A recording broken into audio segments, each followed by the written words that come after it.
Bismillahirrahmanirrahim. Hi Media Pediologians, Assalamu alaikum. Welcome back. Students, today we will discuss about Chemistry MCQs Chapter 2 Part 2. आपने इन MCQs को अच्छी तरह समझना है, पढ़ना है और बाद में इनकी प्रैक्टिस भी करनी है। ये मैं आपको पहले भी बताता था। Please subscribe my channel, like, view, comment and share. मैं आपके लिए इतना करता हूँ, आप मेरे लिए इतना तो कर सकते हैं। तो फर्स्ट MCQs की तरफ चलते हैं। Which of the following contains 2 moles of solute particles. Question कह रहा है कि इन ऑप्शंस के अंदर कौन सा ऐसा ऑप्शन है जो 2 moles ऑफ सल्यूट पार्टिकल्स रखता है। Option A 1 dm cube of 0.50 mol dm cube Na2SO4।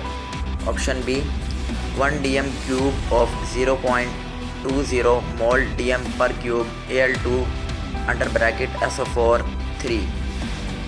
Option C 4 dm cube of 0.25 mol dm per cube CH3 CO2 Na।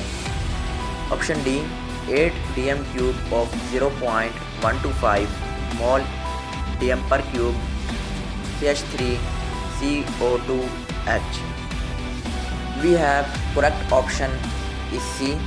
हमें ये समझना पड़ेगा कि हमारा ऑप्शन सी करेक्ट ऑप्शन कैसे बना। हम इसका सोल्यूशन करते हैं।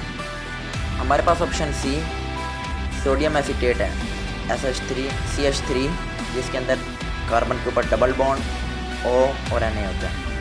हमारे पास एक फार्मूला आता है amount equal to V multiply by molarity. ये फार्मूला आपने याद रखना है, ये कहीं जगहों पर यूज़ होता है, होता था और होता रहेगा। वॉल्यूम हमारे पास 4 dm क्यूब है। आप इस ऑप्शन सी के अंदर देखें, वॉल्यूम हमारे पास 4 dm क्यूब है। वॉल्यूम इसके अंदर पुट करते हैं, उसके बाद हम मोलैरिटी पुट करते हैं। मोलैरिटी हमारे पास 0.25 है। ऑप्शन सी के अंदर गौर से देखें व्यूवर्स। इसके बाद हमारे पास हमें क्या करना है कि dm क्यूब को जो dm पर क्यूब है 0.25 का, उसको dm क्यूब के अंदर कन्वर्ट करना है, जिसके लिए हमें 0.25 को डिवाइडेड बाय 100 करना पड़ेगा। 100 डिवाइडेड बाय 100 करते हैं तो हमारे पास अमाउंट आती है 1.0 मोल, मतलब कि 1 मोल। अब एक बात याद रखना, अमाउंट तो आ गई लेकिन हमें 2 मोल्स निकालना है। उसके लिए हमें इक्वेशन को तोड़ना पड़ेगा। हमारे पास जो फार्मूला है CH3COO Na, इसको तोड़ें तो CH3COO minus plus Na plus बनता है। तो हमारे पास प्रोडक्ट्स हैं, प्रोडक्ट्स के अंदर आप देखें, उसके अंदर CH3 के पास भी एक मोल है और सोडियम के पास भी 1 मोल है। 2 मोल बने। इन 2 मोल को अमाउंट के साथ मल्टीप्लाई करें तो हमारे पास 2 मोल बनते हैं। तो हमारे पास करेक्ट आंसर आ गया। आप क्वेश्चन को देखें तो उधर भी यही पूछ रहा है कि किसके पास 2 मोल ऑफ सल्यूट पार्टिकल है। तो आपको क्वेश्चन समझ आ गई होगी और आनी भी चाहिए, इतना अच्छा मैंने समझाया। नेक्स्ट MCQ की तरफ चलते हैं। Naturally occurring silicon is a mixture of 3 isotopes. Silicon 28, silicon 29, silicon 30। The relative atomic mass of silicon is 28.109। What would be the relative abundance of each isotope? Option A 91.9% silicon 28, 7.9% silicon 29, 1.0% silicon 30.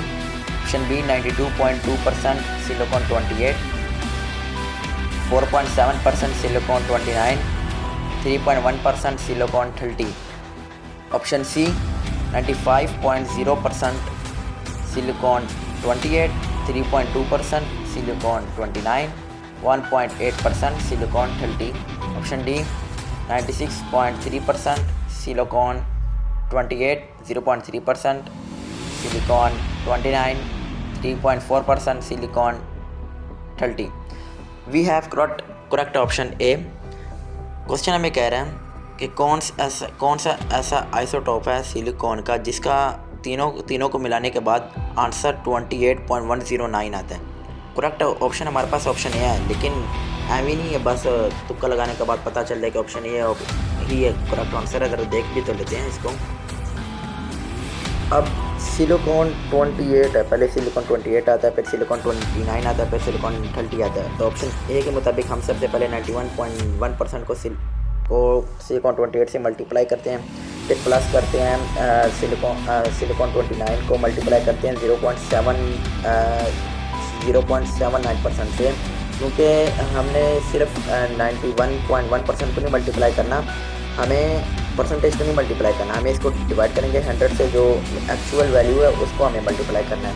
तो actual value 100 से divide करें तो 0.79 बनती है और इधर 0.91 बनती है सिलिकॉन 28 के लिए, और सिलिकॉन 29 के लिए 0.79 बनती है, और सिलिकॉन 30 के लिए जो 1.0% है उसके लिए हमारे बनती है 0.04 100 से डिवाइड करने के बाद।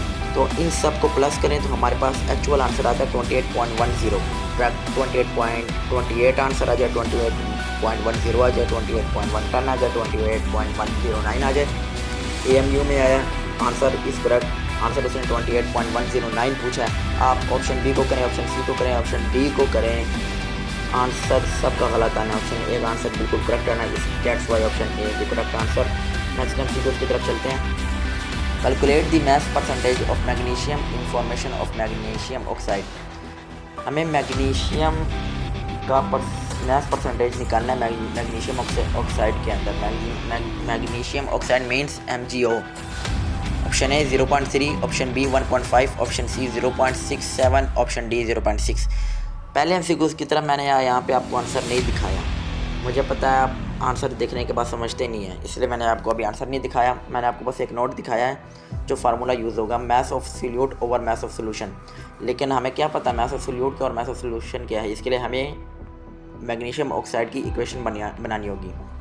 मैग्नीशियम ऑक्साइड की इक्वेशन होती है 2Mg + O2 = 2MgO। हमारे पास रिएक्टेंट्स के अंदर जो प्रोडक्ट्स हैं वो हैं 3, और जो रिएक्टेंट के अंदर जो नंबर ऑफ़ मोल्स हैं वो है 3, और प्रोडक्ट्स के अंदर नंबर ऑफ़ मोल्स हमारे पास 2 हैं। अब Mg का जो एटॉमिक नंबर होता है वो होता है एटॉमिक नंबर नहीं मास नंबर, क्योंकि हमें मास परसेंटेज निकालनी है। वो मास नंबर होता है 24 और O का मास नंबर होता है 16। अब हमें 2 से मल्टीप्लाई करना पड़ेगा। वो वजह ये है कि प्रोडक्ट्स के अंदर देखें तो MgO के साथ 2 लिखा हुआ है, 2 से मल्टीप्लाई डिवाइड हर शेयर करनी पड़ेगी सामने।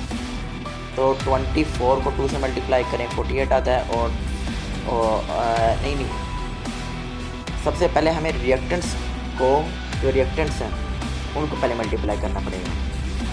जो खाली Mg है 2Mg, इसको मल्टीप्लाई करें 2 से, और O से हमारा कोई लेना देना नहीं, क्योंकि O उसके साथ अभी कंबाइन नहीं हुआ। तो आंसर आता है 48। फिर जो प्रोडक्ट्स वाली जगह पे है MgO, अब वो कंबाइन हो चुका है, इसलिए O भी बीच में आएगा। तो O का मास नंबर होता है 16, तो 24 + 16 और मल्टीप्लाई बाई 2 आंसर आता है 80। अब इन दोनों को डिवाइड करें तो हमारे पास 0.6 आंसर आता है। तो देखिए हमारे क्वेश्चन के अंदर तो D option is correct, that's why D option is correct. हमारे पास करेक्ट ऑप्शन डी है। आपको अब समझ आ गई होगी, ये ऐसा क्वेश्चन ना फेडरल बोर्ड की बुक में है, ना पंजाब बोर्ड की बुक में, ना KPK, ना बलूचिस्तान, ना कोयटा, ना लाहौर, किसी बुक में नहीं है। ये very important and very genius question है, ना नॉलेज बेस है, ये कॉन्सेप्ट बेस क्वेश्चन है। आपने इस तरह के और सारे क्वेश्चन को भी सही से रट्टा लगा लेना, कॉन्सेप्ट रखना है। नेक्स्ट MCQs की तरफ चलते हैं। How many atoms of carbon are present in 18 gram of glucose. 18 gram of glucose के अंदर कितने कार्बन एटम्स मौजूद हैं, समझना तो पड़ेगा। ऑप्शन ए 6.022 मल्टीप्लाई बाई 10 की power 22, option B 3.6 multiply by 10 की power 23, option C 6.0 multiply by 10 की power 24, and option D 3.6 multiply by 10 की power 24। Option A totally wrong है, क्योंकि उसने मैनी एटम्स की बात की है। एक एटम होता है 6.022 मल्टीप्लाई बाई 10 की पावर 22। तो हम चले ऑप्शन बी उठा लेते हैं। हमें सबसे पहले मोलर मास निकालना होगा ग्लूकोज का। अब कार्बन का एटॉमिक नंबर 12 होता है, हाइड्रोजन का 1 और ऑक्सीजन का 16। अब इन सब को प्लस मल्टीप्लाई करें तो हमारे पास ग्लूकोज का मोलर मास 180 जी मोल पर माइनस आता है। मैंने आपको पहले एक फार्मूला बताया था, उस फार्मूला को बस थोड़ा सा उल्टा करना है। तो amount of glucose is equal to mass in gram over molar mass. GM मतलब mass in gram, gram mass. तो हमें क्वेश्चन के अंदर 18 ग्राम दिया, मतलब मैस इन ग्राम दिया है, वो ऊपर और नीचे आएगा वो वाला मोलर मास। तो 18 ओवर 180, 18 1 जार 18, 18 10 जार 180। तो आंसर हमारे पास आता है 1/10 which is equal to 0.1 mole. Answer हमारे पास 0.1 मोल आ जाता है। उसके बाद इस 0.1 मोल को 6 से मल्टीप्लाई करेंगे, जिसकी वजह से हमारे पास आंसर आएगा 0.6 मोल ऑफ कार्बन। 6 से क्यों कर रहे हैं? क्योंकि कार्बन का टॉपिक क्योंकि हमें कार्बन के लिए निकालना है ना, इसी वजह से हमें 6 से करना पड़ेगा।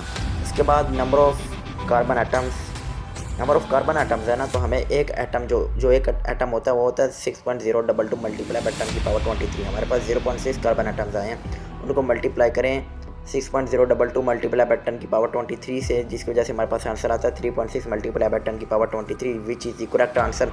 That's why I say to you don't see option A. Solution करना है, इसलिए मैं आपको आंसर नहीं दिखाता, फिर बाद में आपको पता नहीं होता, फिर आप बाद में गिला करेंगे कि सर आपने समझाया नहीं। इसी वजह से मैंने आपको आंसर नहीं दिखाया था, आपको सोल्यूशन करके दिखाया। Option B is the correct answer.